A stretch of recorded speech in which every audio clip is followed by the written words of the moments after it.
welcome to the CG Pro Show, episode 5, Halloween special. This is Ed Dawson-Taylor, and I'm going to bring on Andy Cochrane, co-host. Happy Halloween! Happy Halloween, everybody. We hope you enjoy the show. This one is packed full, so get ready. We're going to try and get through at least half of the things that we want to show today. And if you enjoy it, follow us. Join our newsletter at becomecgpro.com. You'll find out about these events that we do, about the podcast, the show, and that's the best way to find out about more of this. Today, we have a very special guest who I'm going to bring on right now, and it is the Wizard. The Wizard. Welcome, Wizard. Hey, guys. Thanks for having me. The Wizard's real name, or during the week name, is Cory Williams, as you can see at the bottom there. Cory is an OG YouTuber, helped YouTube get started and move across from Newgrounds, and is just one of the best people I could imagine to bring in to talk about independent creation and everything that means. So yeah, thanks for joining us, Cory. Great to have you here. Thanks for having me, man. I feel like what I'm wearing here is so appropriate because it's like I've been through the gamut and I feel old, but like I've made so many mistakes through the process. And I remember a long time ago, in my aunt's fridge, there was a saying. It says, "To become old and wise, you must first be young and stupid." At this point, I've made so many mistakes. I'm a wizard, so I'm just wearing what I feel. That's it. I like that a lot. I mean, not that I'm any smarter. I'm just dumb and older. Grayer. Yeah. Different mistakes. Yeah, it's different. It's just scarred up in grade. Well, looking forward to digging into some of that wisdom, Mr. Wizard. And today we have, as I said, a lot of things to cover. I'm just looking at my show notes here, but yeah, we hope you enjoy the show, folks. We'd love to hear what you think about it. We're on episode 5. We're intending on doing this for a long time. So just let us know what you like, what you don't, and we'll attempt to make it more of what you like if we can. We'd like to kick this off with our crazy corner. Cue the music. Spooky. Oh, Cory doesn't know. We don't pay for music, so I do all the music. Ooh, we should pay for music. Crazy corner. Ooh, That indie budget, man. That indie budget. Yeah, you gotta love it. We could use AI, but then I'm out of a job. So we're looking for budget. Anyone has budget out there? Please send it to us. So this week. What the heck is that? That is awesome. I want one. Where do I invest? Here on their website, I'm sure you can find them. 18wheels.com. What is it? What is the web address? I can find you the web address and everything. What is 18wheels.fi? Interesting. Like, anyway, in the centipede. Like who was like, these traditional okay, really? We're gonna use this for like old people. This just makes no sense. What? This is a joke. Tell me this is AI created. No, this is a real website. Look, that's right there. That's how you do That's it. what you're supposed rock to do. It with 4 wheels, yeah. And it's supposed to be hard. That's just boring. I'm really struggling with this one only because the wheels are so tiny. Like if it was 18 big wheels, I'd be like, yeah, okay. I mean, do you need 18? But okay. I can't imagine how that must feel. Like you're like, oh man, the transmission's out. Oh, for which one? Or like 20. Something about the drive is messed up just on this one wheel. The repair on that has got to be astronomical. It's literally 18 points of failure. If you if get AI is ran putting over us by out of that a job, thing, how do you feel? Probably fine. Is it a massage or do you get tangled in it? Like exactly. You probably feel great. You're just like, hang on, I just want to turn over so you can run me over on my back. Oh my god! It is, and each wheel has a motor, so they're all like independent, obviously, because there's just a spring above it. That turn radius is horrendous. It's I would totally cool. expect something like that to have a much better turn radius. Okay, so you can see it at the top right there. This has inspired me for later in the show when we have another crazy corner. I've got something to share as well on this that I just pulled up in the background. So this is inspirational. I don't know what the use case is. Fun and recreation. I think that's about it, right? I mean, Weird. are there more? What else you But they got? do What else talk you about got? solving climate change on there as well, which is nice. With all that plastic and rubber, like, come on, how much rubber are you spending? What part of that is saving the environment? Come on, Andy. God. Clearly, this is the Carbon solution. removal. They have 14 more wheels and motors, so That's they have because it's electric, 14. though. Oh, so good. All right. Well, that's mine. There you go. There we go. All right. Well, I've got one for later, so let's dive in. Yeah. You want to keep on rolling then? All right. Let's keep on rolling. Let's keep going. let's 18 wheel it into 18 wheeling it into our next section, which is our rapid fire interview with our special guest, the Unreal Wizard. Cory, name and occupation. Plumber. Love it. Just for both plumber and plumber. Just keep his name and It can't be. occupation. Hey, I can't replace a plumber. I like it. Okay. No, it's true. I'm thinking about that a lot at the moment. Tell us what you love to do. Play with kids. I play with my kids and the kids at our school. That's my favorite thing. That's awesome. What is one thing that's not on your LinkedIn that you think's cool about you? How much I really love Portal. Like I am probably the number one Portal fan. I would even say the number one Valve fan in the world. I have just about everything Valve has ever sold. Both my kids are named after Valve games. My wife has 2 different color eyes. Portal. That was just by accident.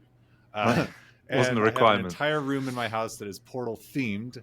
And yeah, no, I'm just both my vehicles are named after Portal and have Portal theme everything.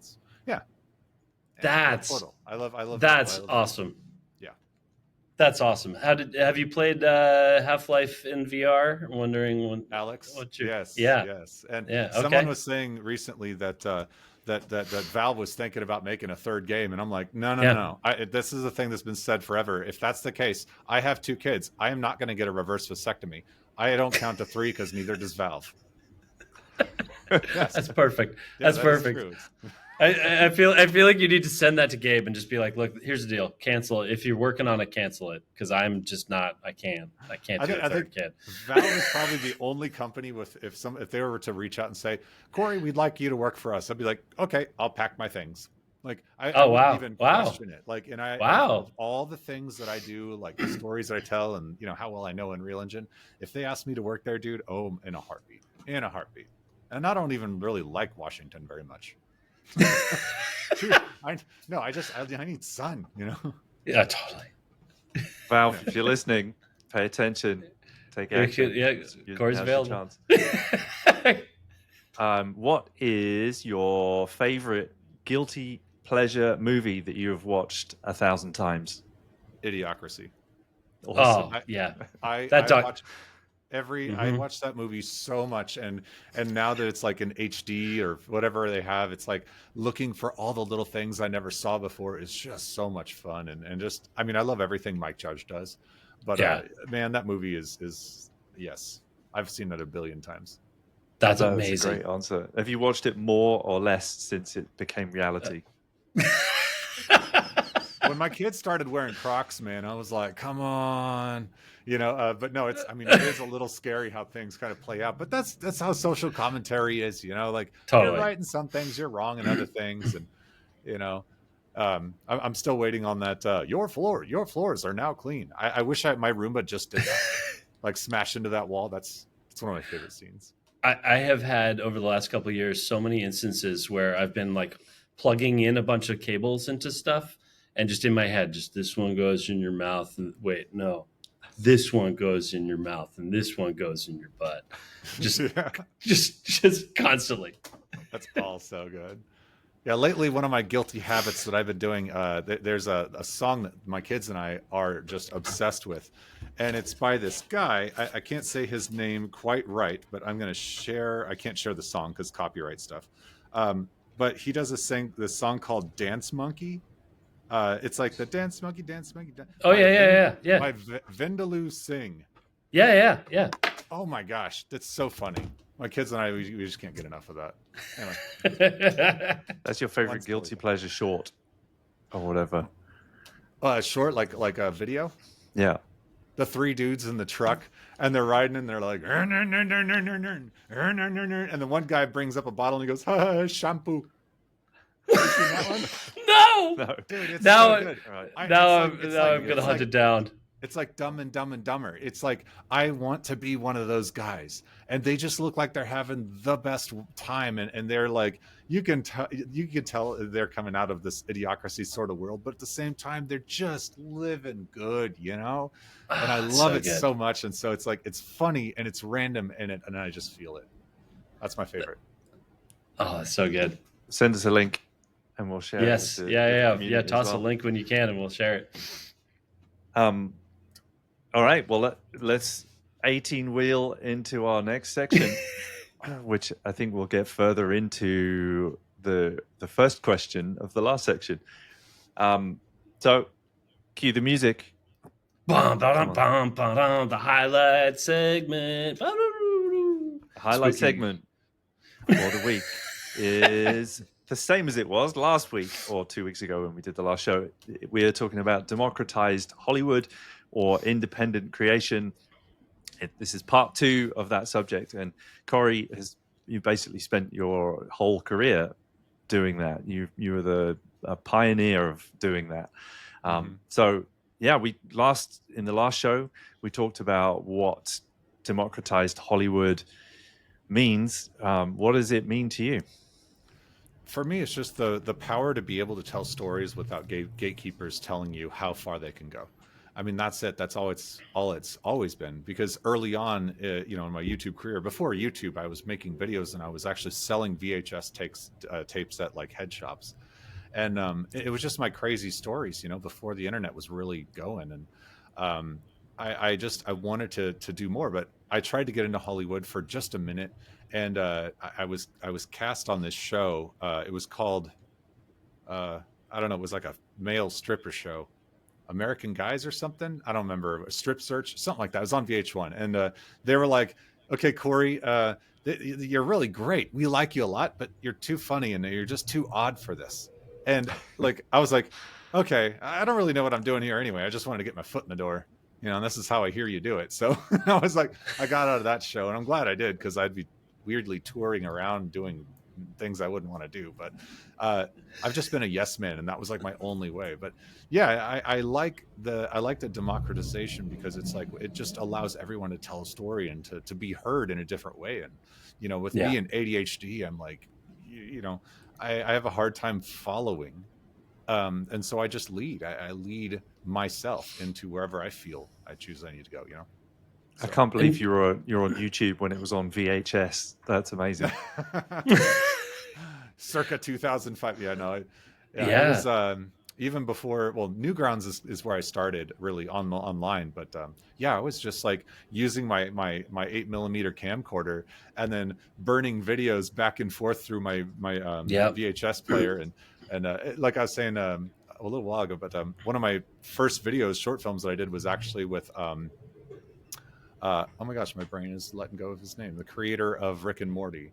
Justin Roiland. Justin Roiland, yeah. So like one of my first shorts was actually with Justin Roiland back when we were in junior college, because I was there for like a minute and then I dropped out because I couldn't afford it. But yeah, but that's what we did, man.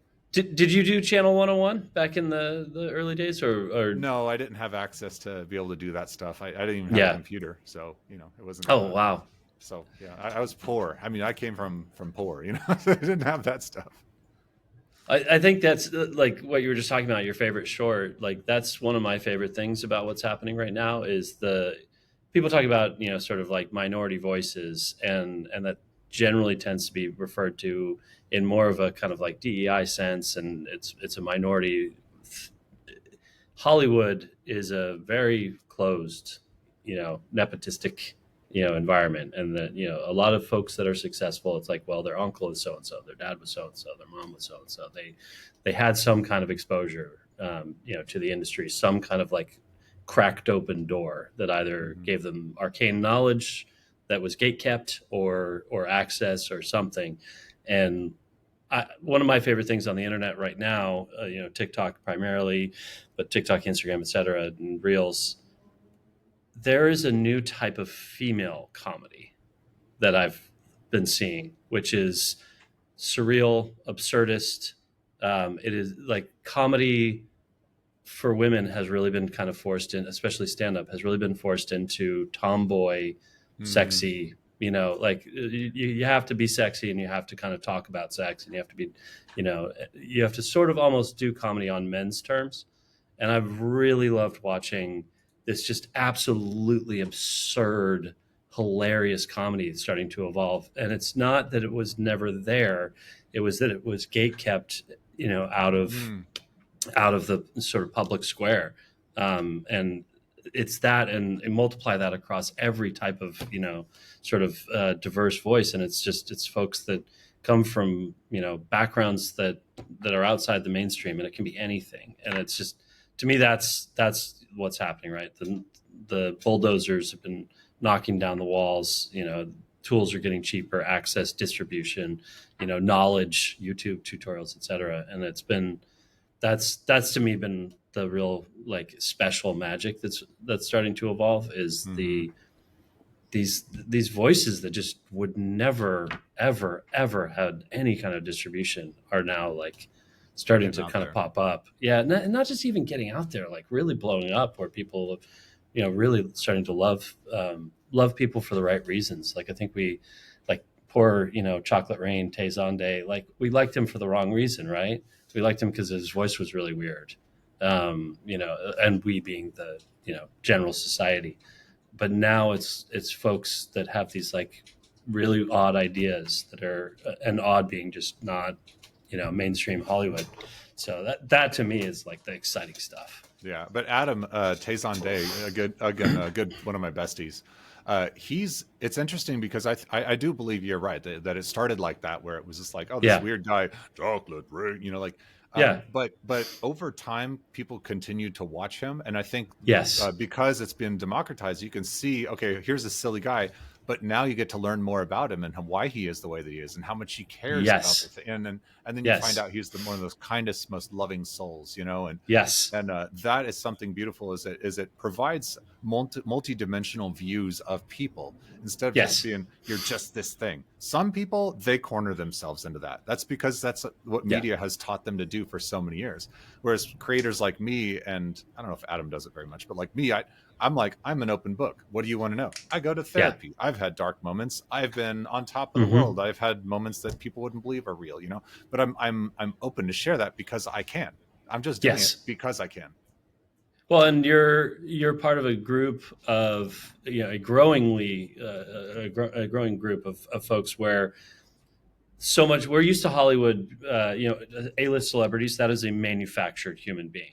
That's not who they really are. And there's a few shining examples of people, of Hollywood stars that are just people and just have human moments. But we're getting to a new form of kind of creator where they're not perfect. They are human. They're not put together at all times. And I think we are starting to kind of see in a good way, those cracks, those facades fall away, where it's like, if you want to be successful moving forward, you're not going to be able to manufacture and control your persona. You're going to have to be yourself. And if people like that, then that will succeed. You're going to have to wear a big gold chain and tell the world who you really are.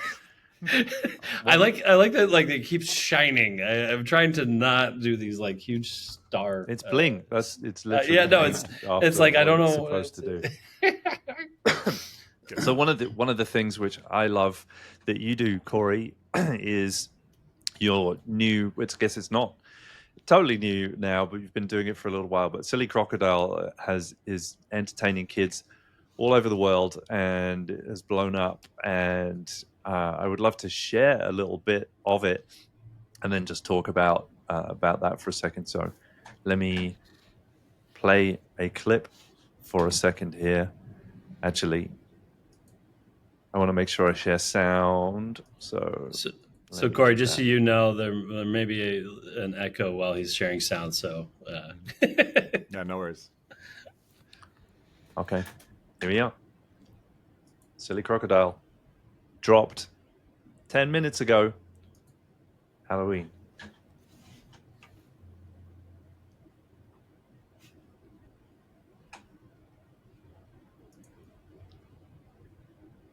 Oh no sound. This is Well, I beautiful. can provide by a the way, little Cory. bit though. Yeah, it's this was the kids at my school. They really wanted to see things change. They wanted a story about witches, but more than anything, they wanted a story about boogers. And so, with all the kids having runny noses and things, I wanted to provide them something that was fun and crazy and everything. So I introduced this witch character, which has been super fun. Yeah, all Unreal Engine, all inspired by the kids.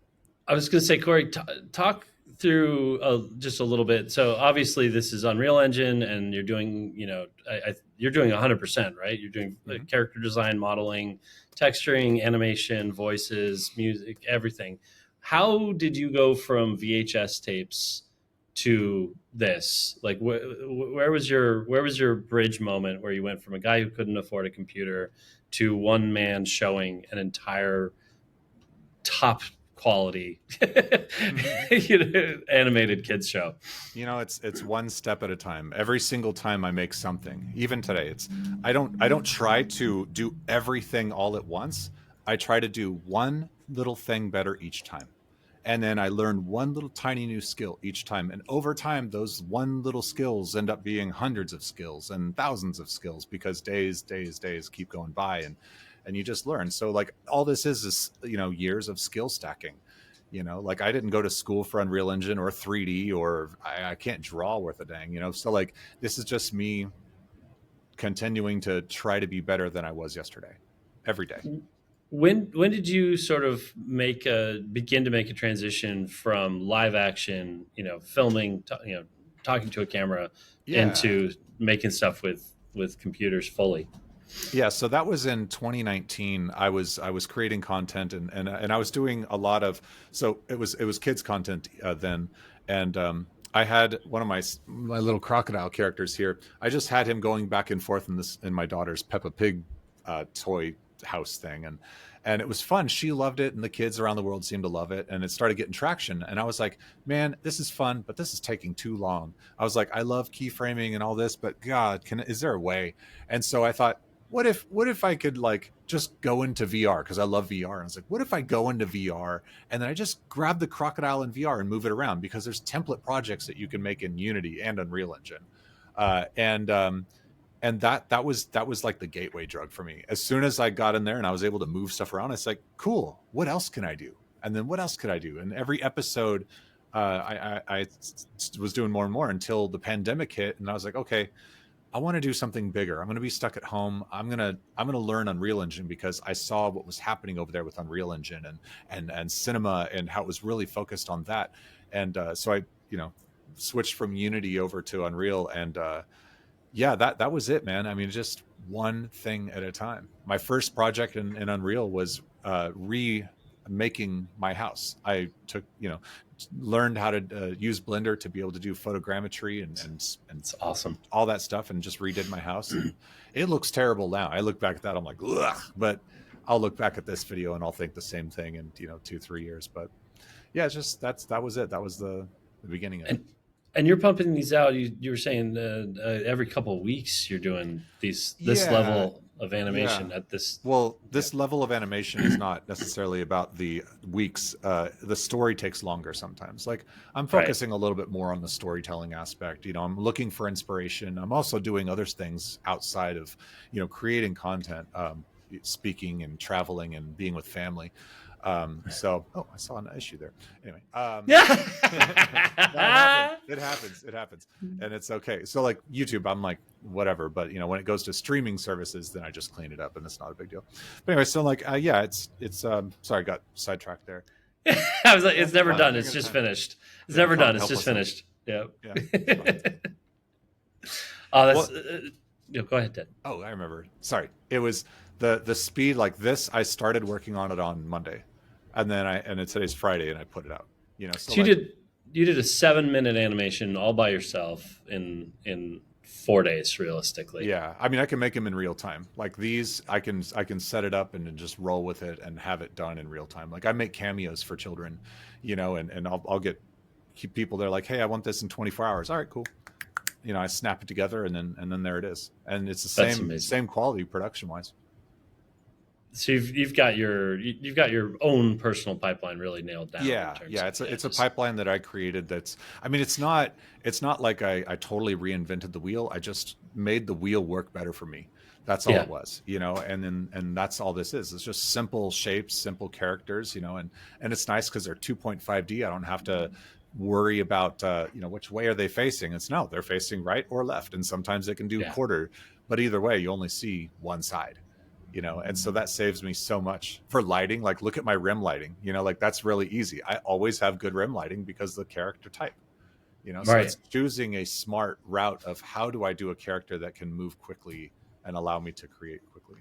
I like how you lean into that, and with the legs, kind of just the color change is how you see them moving instead of them. It's just a material swap. Yeah. Right. Yeah. Super cool. So you've had a really interesting journey with this IP, with your creation with Silly Crocodile.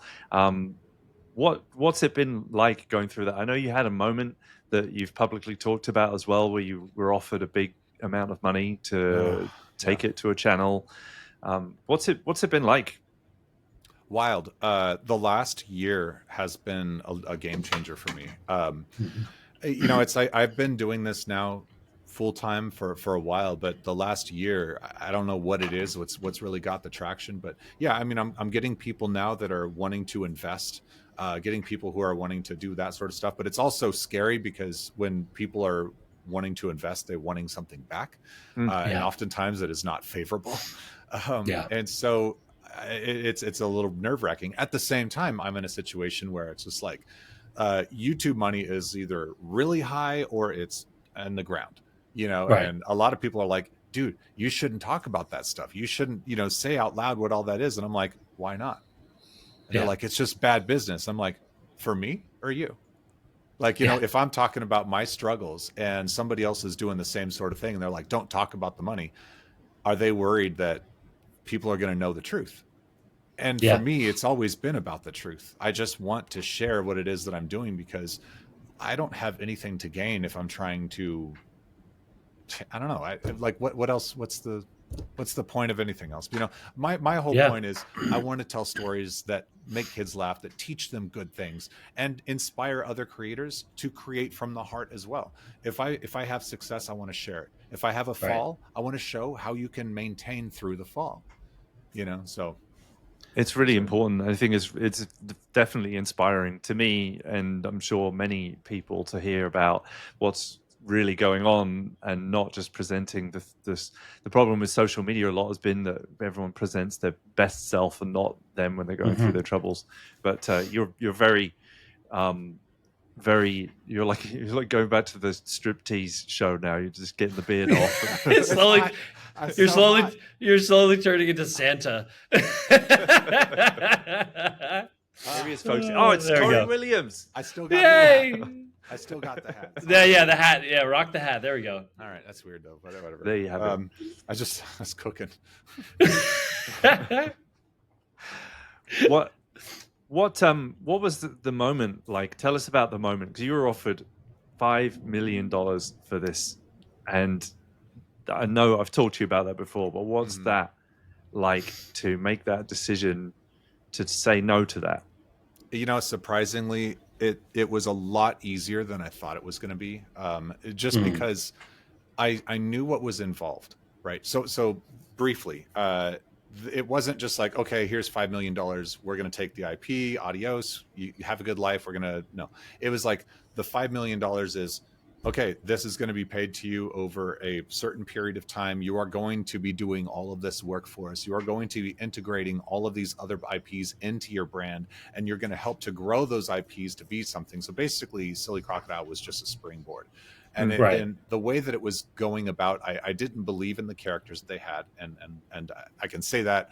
I'm not going to say who, but they understand because I've explained this. So, but it's like, they have their own success that I hope they find, but doesn't feed my story. It doesn't feed my why. It like, if I did do that, okay, sure, yeah, I would have 5 million over that period of time, but would I die feeling like I did it right? I don't think so. You know, like the fact that, like, when I go to our school, when I say our school, it's my kids' school. I volunteer there a lot. They call me Silly Crocodile. That is my name to them. I am like the guy at school. I get all the hugs, all the love, and it's just the best, right? If I were to sell that and to do what that company wanted to do, how would those kids feel? How would I feel walking through those halls? How would I feel about the future of what I could do because of what my heart is asking of me? And how would I feel after? I mean, it's $5 million is a life-changing amount of money, and sure, I could have invested into other things, but I also would have been busy, and I probably would have been burnt out. I probably would have been demotivated. And so the feelings that I get now are priceless. Like, do I need more money to do stuff? Yes, absolutely. I don't want to be by myself all the time. I don't want to like be a one-man show. Like, I would love to hire. I would love to do all this, but it's this weird. I am having growing pains right now because I've only ever been this. I've only ever worked for myself. I worked for Taiyaki Studios for just a smidgen of time, but I want to grow this, and so all I'm doing right now is I'm all ears, and I'm sharing I'm sharing how I feel, I'm sharing where I'm at, and I'm just taking in every bit of information that I can. And just like I was saying with how do I become good at the stuff that I do here, it's one little skill at a time. So business wise, I'm making one decision at a time, and I'm understanding why should I make that, and what is that going to do to help me. I learn from mistakes, I learn from successes, and that's where I'm at. So yeah, that's a lot. I guess a longer answer. No, that's great. That actually answers the question I was going to say, which was, you've got folks coming to you with investment, and is there anything that that they're offering that you'd be interested in? And that makes sense. Like you scaling yourself basically is what you want to do. And do you anticipate that you're going to kind of essentially scale naturally to that, or is it interesting to you to kind of try to get an infusion and bump up quickly? Well, I've got from here's the estimates that I have from Epic Story Media, who I'm working with now, it's a great team of people who are getting my content out to streamers, and they're doing brand stuff. All this, there's that problem again. Only I see it though. Anyway, it's okay. I get it. Yeah, it's going to be fine. Yeah, but no. Dang it, I lost it. They were helping you with getting the brand out, and the company you're working with. So after working with them, understanding where they're going, how they're reaching success, and understanding all of that, and then also speaking with other amazing creators from around the world who've created some of the world's top shows. I've been told that where I'm at right now is going to pay off, and I'm going to have that big success in about 1.5 years. So all I have to do right now is survive 1.5 years, which I'm fine. I'll survive. It's not like I'm hurting. And that's it. Just keep going. Just keep creating. And even if it doesn't happen in 1.5 years, well, then I'm going to have a whole bunch of really great Silly Crocodile videos that, regardless of what I made from them, are going to still make a large impact on those tens of millions of children who watch me every month. And that's something that that's so good. That's huge. I can tell that you're definitely, that's your reason for getting up in the morning, is to do it for that. And obviously turning down $5 million to pursue that is a real show of that. It's a real commitment to why you're doing it. And I think that's very inspiring. It was easy. It was a very easy decision. The only time it made it hard was when people made it hard. When I'd shared that it happened, and it was in passing. I don't even remember how I shared it exactly, but I said it, and then I was like, "Oh, people, whoa!" But it was like the only thing that makes it hard is when people are like, "Here's what you should have done. Here are the business things you could have achieved, and here's what you could have." And in my head, I just have to like focus in on, okay, what's my truth and what do I need, and then I go, "This is what you need." But that's not what I need, and that's okay. You're an artist, Cory. That's what artists do. Artists create because they want to and because they have to, not financial follows. Yeah. But artists create because they want to. And it's really interesting watching this world evolve, and more people being able to be creators. And you've inspired a lot of them to do it, I'm sure. But watching it become easier to do, or more possible to do, but also watching companies wanting to leverage it, as you experienced and as other big companies are experiencing. What would you advise to somebody who's starting out, wanting to do something similar, wanting to be an independent creator? What would be your best advice where to start? Start small. I tell people to find the creators that they like the most, that they would love to be like, and don't be afraid to mimic them. Don't steal from them, but try to do what they do and see how it feels on you. And then think about other creators that you like and take little pieces of this. I love this analogy I use. So I imagine this as balls of clay, right? Different colors of Play-Doh. And so, like, imagine your inspiration comes from, okay, I like this creator, here's a color of red. Oh, I like this creator, there's a color of blue. This creator does this thing that I like, and da-da-da. After a while, you're pulling all these inspirations from different things that you've seen, and you've got different lessons. And once you start putting all those different balls of inspiration together, that ball becomes unique. There's a uniqueness to it. And then once you start to understand what that uniqueness is, you'll actually notice that inside of you, there is a color as well that starts to match what that is. And then you start pulling from here. And that's where the real good stuff comes out. When you start pulling from your heart and adding to that, to the point where, like, this color is you and is everything that is unique about you. Like, my stuff is very inspired by many other things. This episode here in particular is inspired by Bubble Guppies and the way that they tell stories, but not one story in particular, but rather how they structured it. And I like that. It's also inspired by Beavis and Butthead. There's that part. By Beavis and Butthead, where, like, the silly crocodile, he talks like this. But now listen to this. It's the same thing. It's Butthead. Hey, shut up. Yeah. It's the same. But that's exactly right. So it's a mix of, I mean, you got Bubble Guppies, you've got that, and then you've got all these other things that I mean, I could just tell you, but that's what makes this. But now it's none of those things. Now it's my heart. Now it's how I feel. Now it's when I go to school and I'm just living through those experiences that I have with the kids, telling stories and all of that. And and that's how you start, though. You start little. You take inspiration and use it, and then that's important. You find your way. It's important to hear, because I think a lot of people imagine you have to start here, where it's completely this level and everything's original. The Rolling Stones were basically a cover band for a while. They kept being that way, in some ways, but they started playing other people's tunes. Same deal. Let me tell you something about people who use Unreal Engine too, by the way. This is one thing in our community that I've seen a lot, and I continue to witness. When people are coming in to use Unreal Engine, they're seeing people like Corey Strasberger, not so much anymore because he hasn't been putting out anything, but like these other really great creators who've just been doing it at a good high level. And they're like, that's what I want to do. And then they sit in the engine and then they try to do everything all at once. Or they'll take this massive tutorial that teaches them how to do everything they don't need to know. And then they go, oh my gosh, and they become overwhelmed. What I like to tell people when they first get into this is just the same as how do you start out with telling stories, one thing at a time. Hey, start up a project and just move some mountains around, move some trees, do some basic things. Okay, great. Now open up third person project and just run around the world. Now, don't worry about what that character is doing and how he's moving yet. Tell a story that's narrative. Like, and then he ran over here to see what was behind this mountain.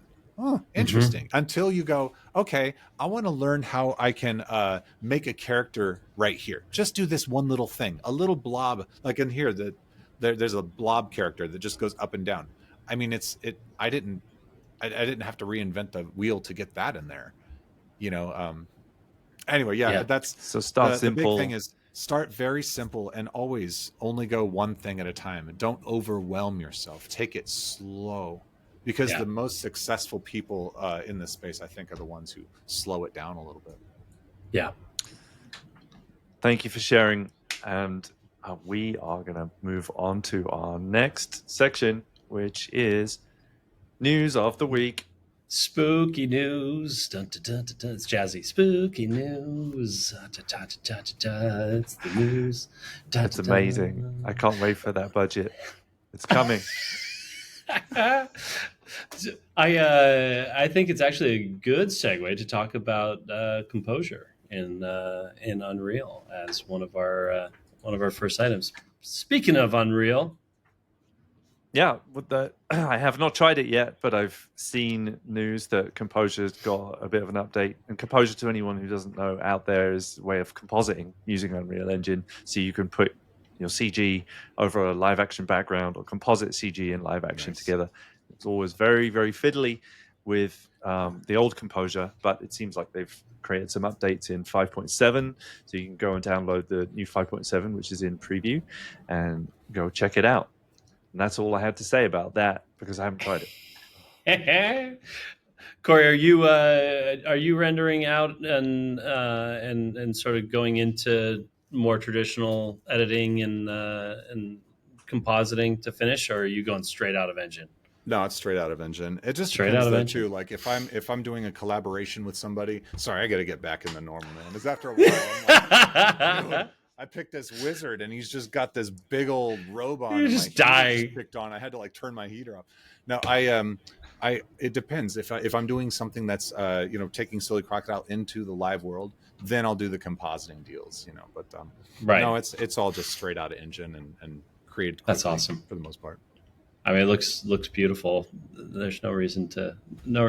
That's like Flow went straight out of Eevee. There was no compositing. Yeah, I know, that's Flow, wild. which is just amazing. Which, to that point, Blender 5 is in beta, and there is a new Eevee Next, I think is the name. Next. And it's supposed to be better and more functional and faster and all the things. So that Academy Award-winning movie was made in Eevee, not in Cycles. It was made in real time. There's I'm nerdy. I've got a couple crusades. Color management is one of my big deals, and they are properly rolling OCIO into Blender 5 and properly color managing so that when you say it's this, it's that, instead of where now it's kind of everything sort of out of Blender's quasi-ish, sort of, kind of in a color gamut, but looks good on my screen is kind of how Blender has been. But now hopefully it's going to be a lot more professional. And on that OCIO front, I was at Adobe Max this week, all week. And for those that don't know Adobe Max, Adobe's one of the few companies in our industry that does sort of a full-blown conference. Autodesk does their own as well, and they're really interesting conferences to go to because it's most conferences is an entire industry, and to go to a conference with like 10,000 people focused on one product is fascinating. The thing that I don't have a link to because I don't think that the session may have been recorded, but it's not online anywhere yet, is a really exciting thing that the Photoshop team is doing, and they got in bed with Sony Animation, as well as ImageWorks, the VFX company. Photoshop is getting OCIO, so Photoshop is getting correct color management for the first time in how many years since they started? 30 years, 40 years. So it's not just getting OCIO, which means you can import ACEs, EXRs. It is getting multi-layer EXR support, which I believe is in the public beta now. OCIO is in there, and also getting proper HDR workflows, which they demonstrated. And I couldn't be happier about it because Photoshop has been this sort of quiet problem in this regard for a long time in professional workflows, where you have to kind of hobble your workflow to get in and out of a lot of Adobe products. And so seeing them get serious about it and actually do it well and demonstrate it I saw it yesterday. So can't say enough good things about that. And then I wanted to quickly share a couple of sneaks from Adobe Max. So Adobe does something really kind of cool, which is they share their R&D projects that are a year to 2 years out, if ever. And it's very rare for the things in sneaks to show up in products quickly or as shown. So for a company, that large with that many users is pretty brave thing to do and pretty kind of exciting. So I just wanted to really quickly share a couple of these ones, which are really kind of cool. There it is, sharing. So they have a couple of things they showed. I've muted them just to be able to talk over them.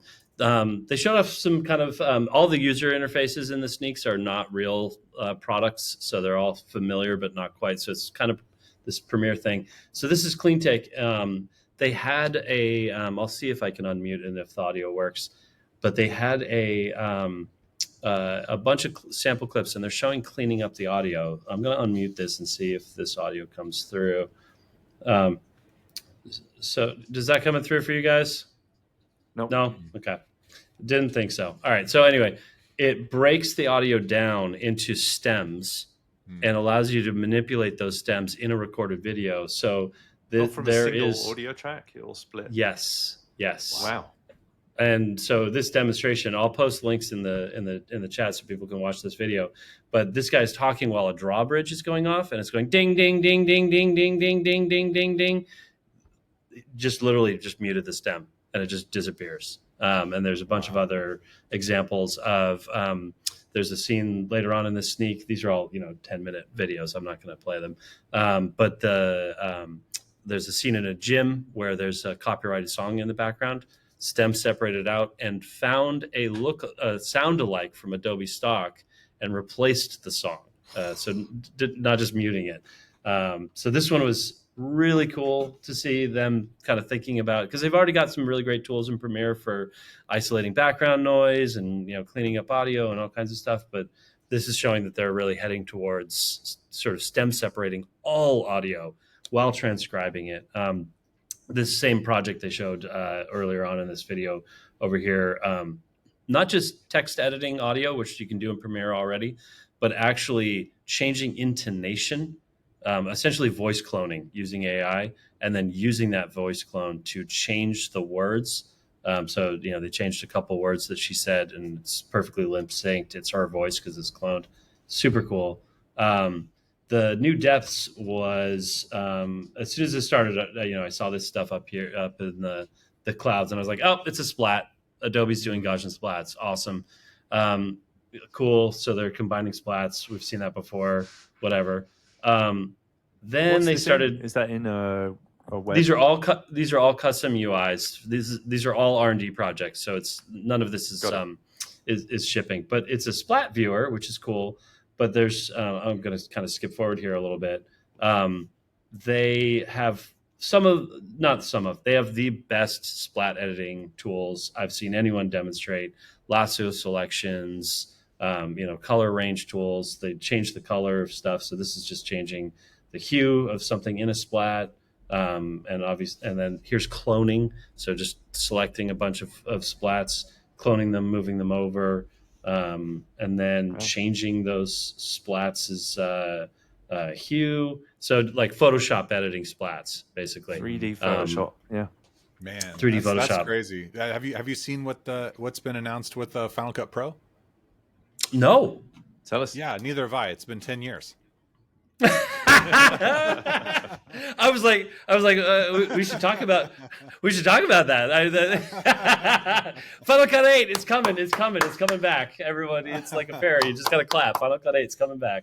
And then the final one, this was 2 projects being shown off at the same time. So they had this other project that basically doesn't just do object removal. It looks for reflections of that object and removes it. So first he's here in Photoshop using this this tool. Like the selection tools have become disgusting in Photoshop, just amazing. Yeah. You just hover over and it's insane. So trace erase, watch this reflection down at the bottom.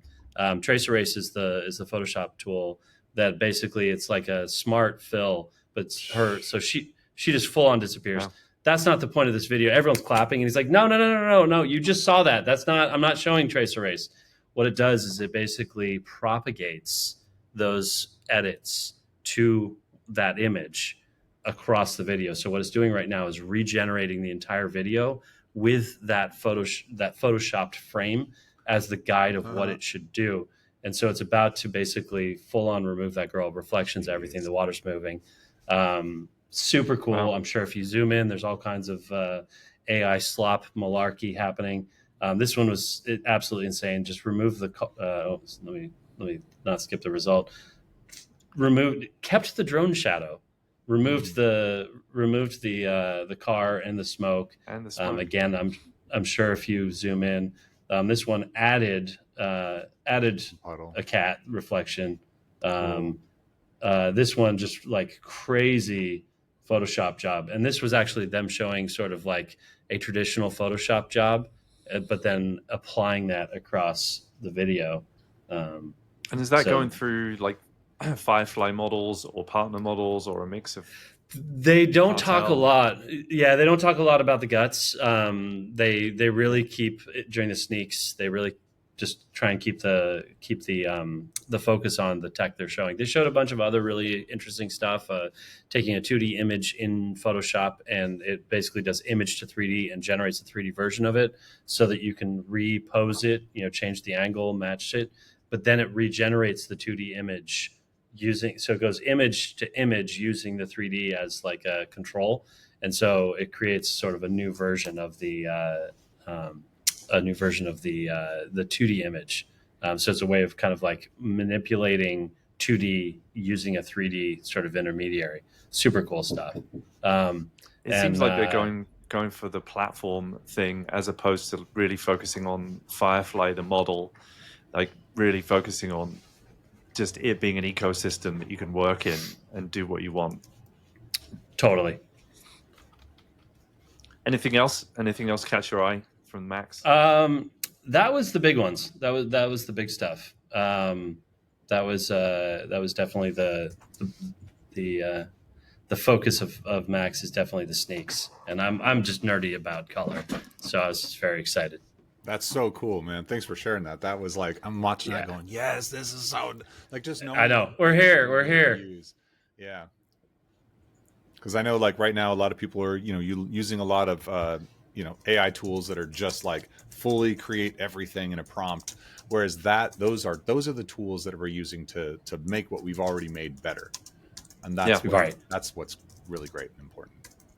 Which has been kind of possible for a while, but just extraordinarily prohibitively expensive or skill set wise, just what compositors have done for a really long time, which you can do if you've got months to work on that, painting out that car. It was doable, but extremely hard. Now it's back to the democratizing part again. I guess we're democratizing or widening the access to visual effects, which is where we've built our careers doing visual effects.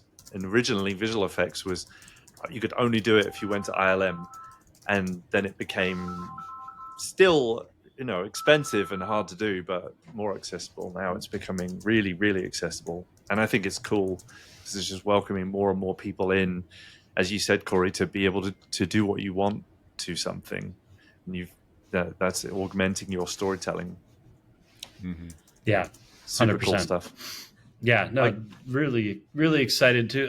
I will say one thing about it's Adobe, and it's also a comment about Affinity. If anyone had seen the news about Affinity over the last 24 hours, the Adobe's user base and Serif's user base, Affinity, are some of the ones that are sort of the most angst-filled about AI. It's designers, it's traditional designers who are really worried about Mid-Journey. It's a lot of content creators that are really worried about sort of Sora and all video generation. It's been interesting. I've done Max. This was my fourth Max, but my third in a row. So I did 23, 24, 25, and the tone of that user base, as well as how Adobe and Serif have been managing sort of their attempts to survive as a company while dealing with a user base that is really, really anti-AI, has been fascinating to watch. Where in 23 it was very toxic.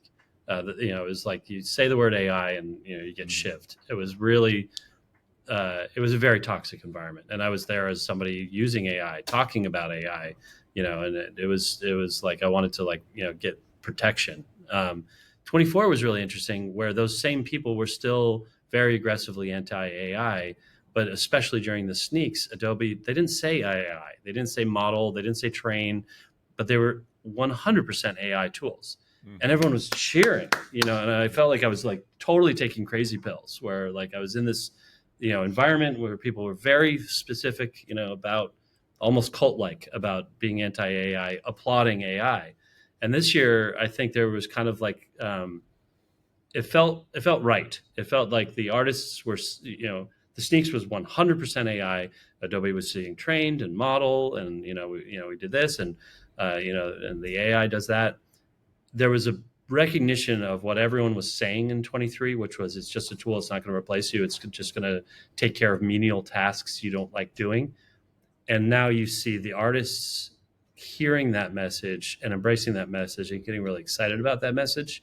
So 25 has really been interesting. And Serif, the makers of Affinity, they got acquired by Canva. For last month, they've been talking about, like big changes coming, future is coming.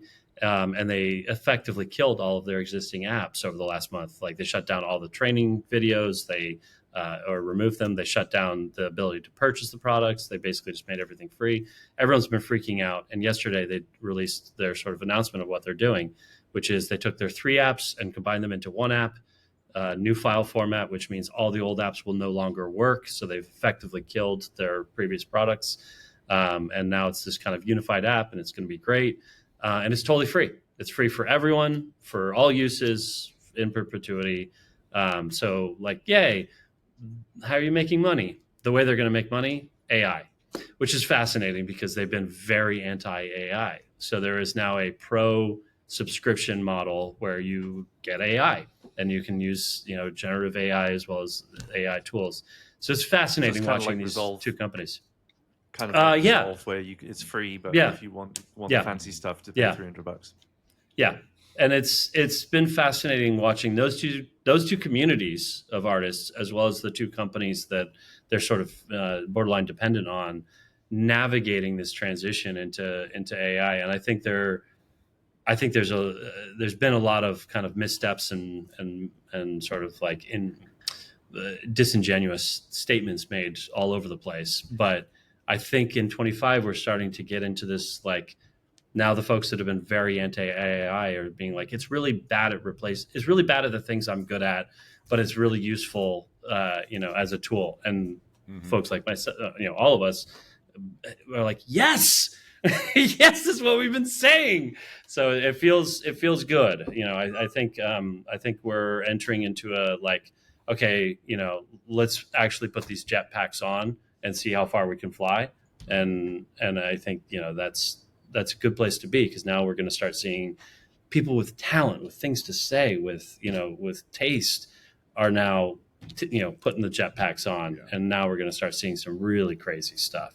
I think one of the things that we have to be careful of in terms of like culture and like right now we're in the tech culture. I'll just say tech culture. That's maybe the wrong term to use, culture. But, no, that's right. But it's like the term metaverse. Remember how metaverse was thrown around like crazy and all this stuff, and people spent all this money and ended up just tanking. And it was like, but what was metaverse? It was like so many things. People were tying in NFTs to metaverse and virtual worlds and virtual shopping, virtual characters, and VR and all that. And then they even started spilling into video games. Well, it's been a metaverse forever. And there was all this. But the problem that I feel is that we didn't have a clear enough descriptive word to describe the different parts of what it was. It was just one giant word. Just like AI right now, we're using AI, and there are still people that are like, they hear AI and they go, ugh. But it's not for the same reasons that you love AI. It's for the bad reasons, but because there's no word of separation. And so we Totally. have this disconnect with our language and how we Yes. use it. And I wish we could figure out a way to change our language to be able to say this type of AI instead of in general.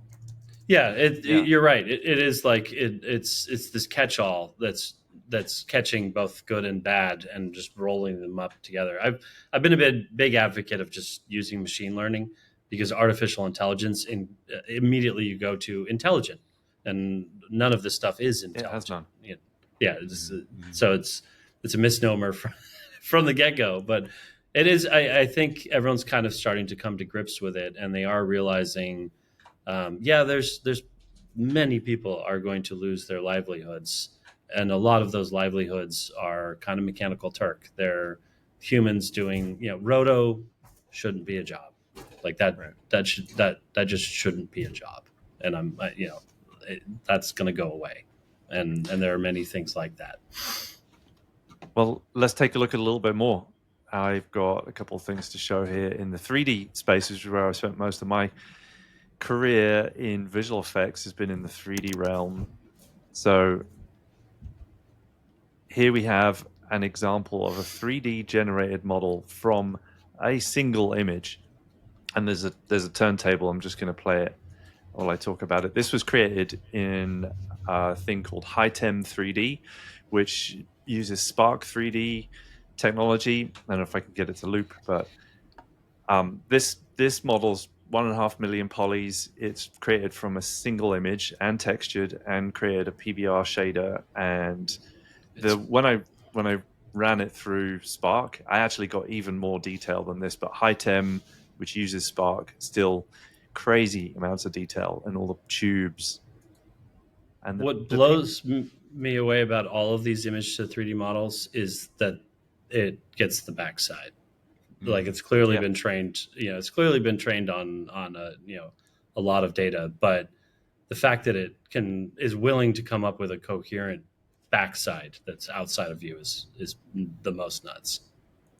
Yeah, no, it's wild. It's like, right, you can see in the middle where it sort of tries to do what's on the back, and I thought it's just doing symmetry, but it turns out it's not entirely symmetrical, and it's like there was where it's sort of almost symmetrical on the side there. But yeah, it's crazy.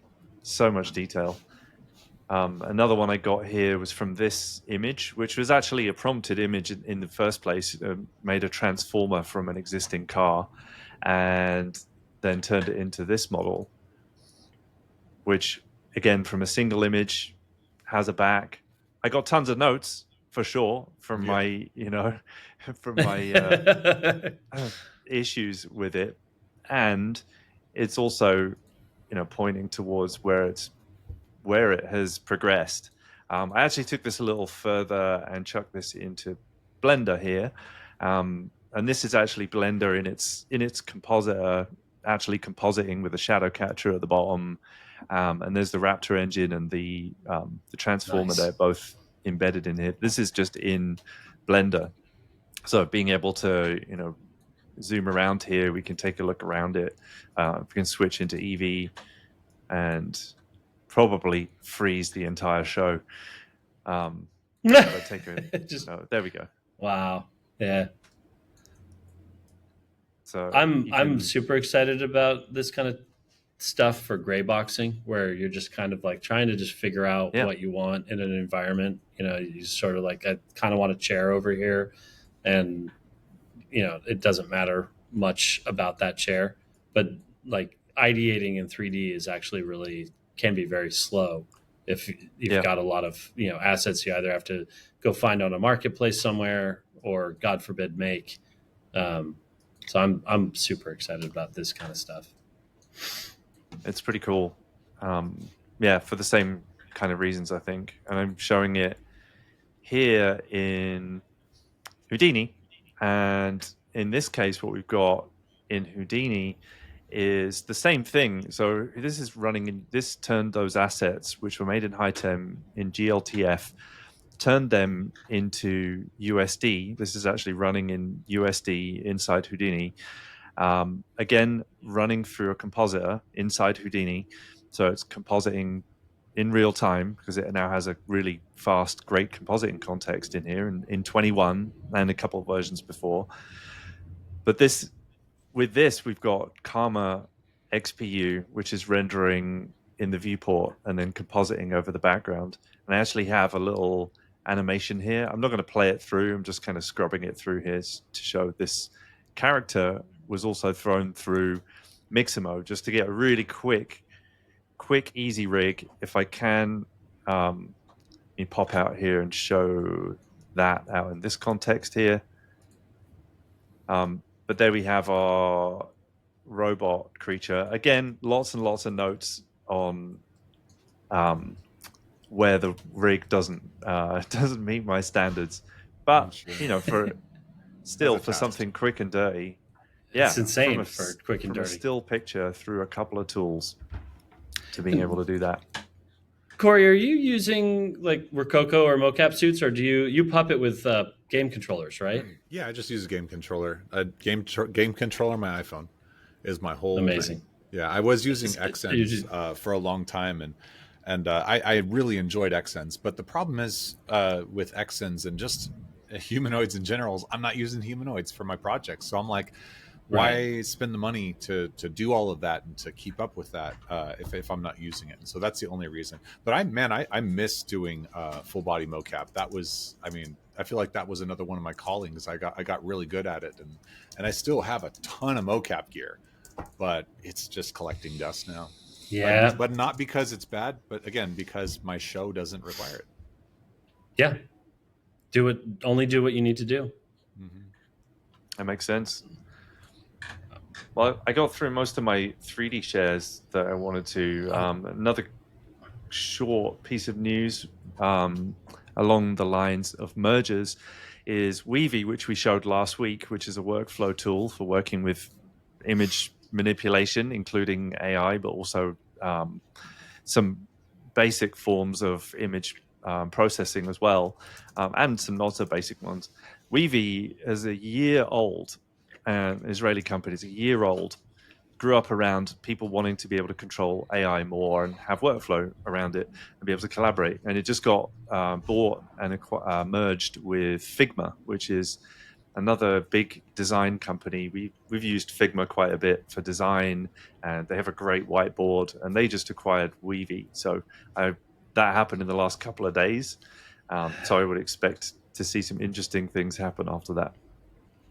That goes back to the point we had last week, which was the more these tools end up in creator-friendly tools, not even workflows, just creator-friendly tools, the more we're going to see creators that don't have huge backgrounds in visual effects or computer science or these other things having the ability to access them and start doing. The fact that you could just pump an image in and get a not just get a video out, but get a full 3D model out and then just apply some mocap to it. Like sure you have notes, but there's many people that wouldn't even get to that stage without these tools. They would just have ideas in their heads and just bother their friends with with telling them about what they would do if they could. Yeah, no, I think it's you can use in Weavy, you can use 3D in here, you can make 3D, you can use Hunyuan and some of the other models. I got a real quick share here, and then I think we're at the end of show. But this one I made used the robot, posed the robot in Unreal, which is the Unreal viewport on the left here, and then somebody's made a plugin for Unreal here on the right. And you can actually, so you can pose your character and keep it the same, but then make a completely different background in the background there. I did another one with the Raptor model. Atlas? Yeah. Wow. Is it Atlas or Atlas? I don't know how to say it. You mean the model or the plugin? The plugin. Oh, this one is called ViewGen. Oh, ViewGen. Okay. Yeah, there's no one's gonna like that. Okay. Yeah. There's a few of them popping up. I really like this one because it just gives you a really simple window. You can compose the shot on the left, and this one I put the obviously 3D prompted or 3D generated from image, then taking it back into 3D so you can compose, and then taking that further, and cool for some concept art and concepting. But you push these things further, and we'll see what we can do. So I've got a quick video to close us out and bookend the theme of really weird mobility devices. You ready for this? I don't know. I don't think anyone could be ready for this, given what we just saw with 8 wheels. So what about an ATV? That's just Dog. 4 legs. So this is the future of motorcycles. I would think that's cooler than the other thing. It's cooler. Yeah. Except, that right there, that no. That's dead. It's you got to hold on differently.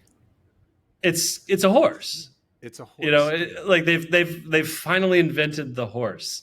Yeah. We finally, it's like Musk wanted to give somebody a multi-million-dollar prize if they could find a way to pull carbon dioxide out of the air and sequester it somehow. And trees. He wants to invent trees. Look how this guy is looking all sporty riding that thing. It just feels weird. And my brain's like, dude, just walk. You look good and healthy. Like, don't turn this into Wall-E, where everybody's just like in their little chairs. And was this Kawasaki? It's Kawasaki. Yeah, it's Kawasaki, and they do have a functional. Like this video is all CG. No, these are all AI or CG. No, I'm sure. No, I mean they. At first, it did not say Kawasaki. It was like Kiwakwako or something. I mean, like go back a little bit. That's the AI generation. That's what they've got. It is Kawasaki, but yeah, the AI generated video definitely said like Kiwakwako. It's, real. This one is real. Okay, real. Listen. Here's what I think should happen. This is the new generation of the coin machine ride for kids. I'm into it. Put a coin in, and it actually goes somewhere. It doesn't just like, hey, have your kid like go run around the field and. With this one, you have to enter your insurance details before you put them. Oh yeah, it's the waiver on this thing it looks like it would break your legs.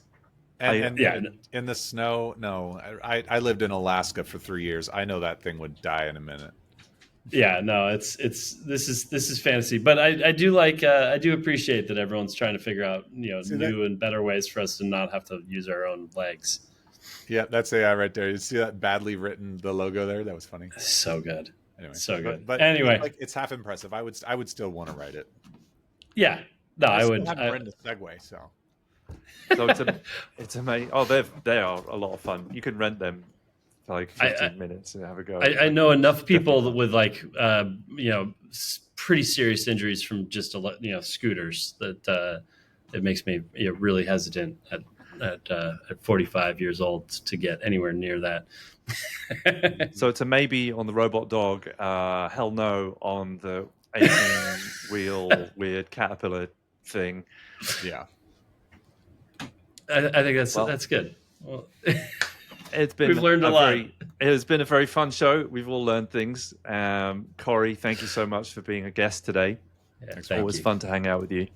And yeah, we have a short announcement at the end. We have our AI for Filmmakers course coming up. And we also have a webinar about that, which is on November the 4th. You can sign up, come and join us. We'll go through all of this stuff and show you in more depth. If you do nothing else, come along and learn something. But we also do have a course. I'm teaching it, and that's going to take us through the rest of this year. So if you're interested, sign up. Even if you're not interested, sign up anyway. Why not? It's free. We would love to see you there. I hope you've enjoyed today. Tell us what you think of the show. We'd love to hear about it. And we look forward to seeing you all again on the next episode. Stay informed, learn about all of this stuff. The world's moving at a crazy pace. Be curious, enjoy it, have fun with it, create things with it. We'll see you soon. Take care, everybody. Bye. Bye for now.